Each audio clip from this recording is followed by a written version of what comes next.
साथियों, मैंने लाल किले से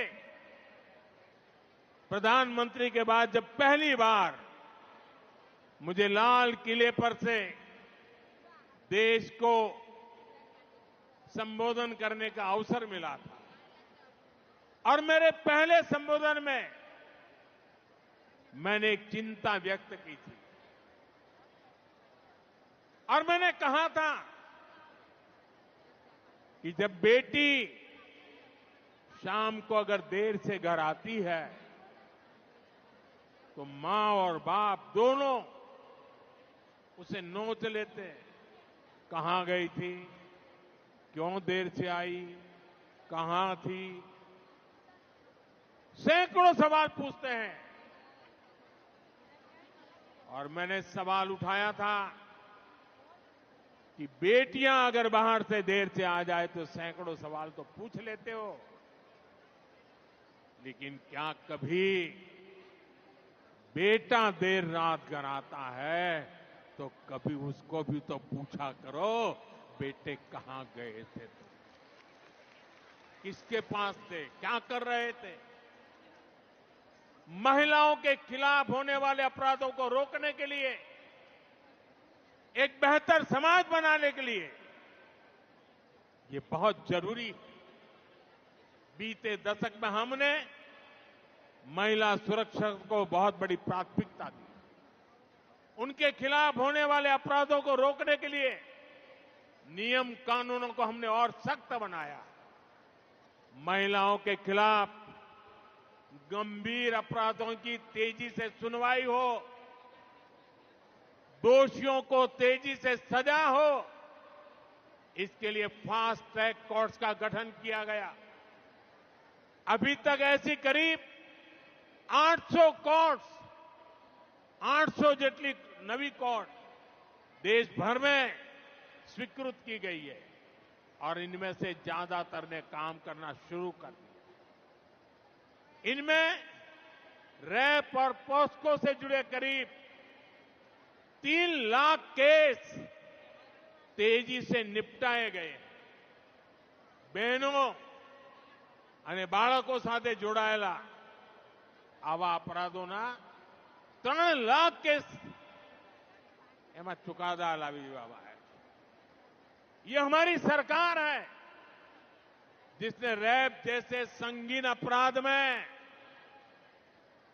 बलात्कार करे ने અમે આવીને કાયદો બદલ્યો અને આવા પાપીને फांसीना माछड़े ज लटकावानो हो।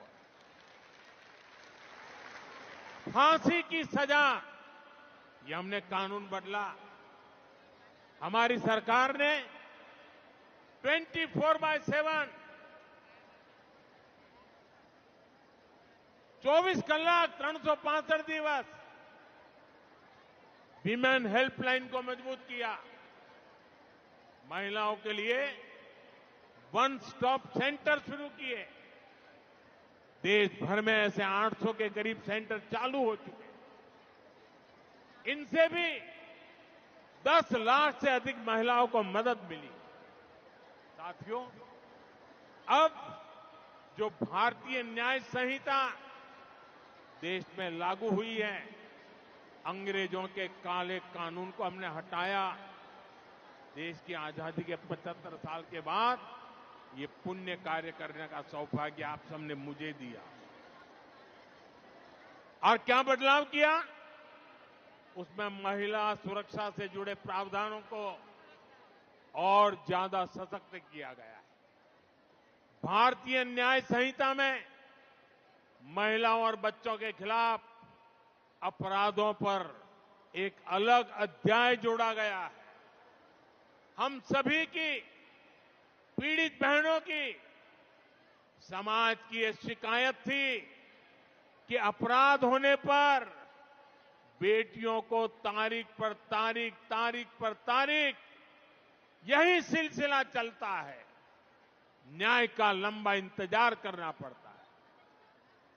भारतीय न्याय संहिता में इसका भी ध्यान रखा गया है।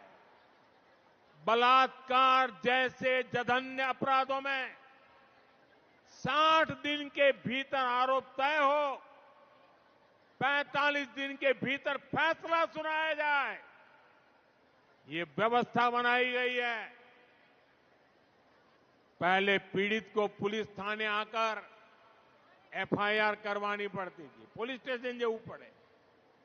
अब नए कानून में कहीं से भी एफआईआर दर्ज कराई जा सकती है। इससे पुलिस को भी फौरन कार्रवाई करने में आसानी होती है। जीरो एफआईआर के प्रावधान के तहत कोई भी महिला अपने ऊपर अत्याचार होने पर किसी भी पुलिस स्टेशन में एफआईआर दर्ज करा सकती है। एक और प्रावधान किया गया है कि अब रेप विक्टिम का बयान पुलिस ऑडियो वीडियो के माध्यम से भी दर्ज कर सकती है। इसे भी कानूनी मान्यता दी गई है। पहले मेडिकल रिपोर्ट में भी काफी समय लग जाता था, अब डॉक्टरों द्वारा मेडिकल रिपोर्ट आगे बढ़ाने के लिए भी 7 दिन का समय तय कर दिया गया है। इससे पीड़ित महिलाओं को काफी मदद मिल रही है।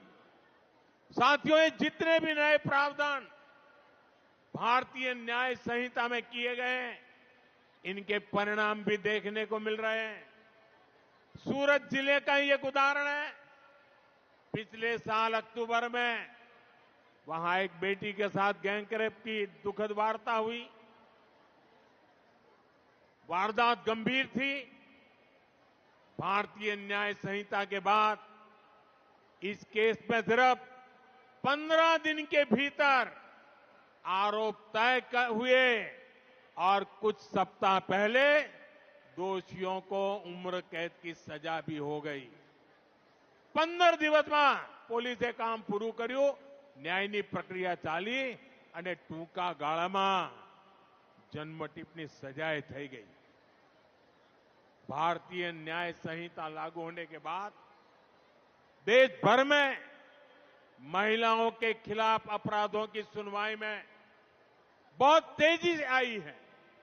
यूपी के अलीगढ़ में एक अदालत ने नाबालिग से रेप के मामले में 20 साल की जेल की सजा सुनाई है।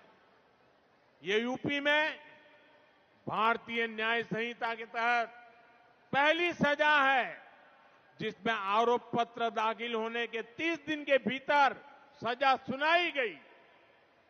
कोलकाता की एक अदालत ने 7 महीने की बच्ची से रेप के मामले में दोषी को फांसी की सजा सुनाई है।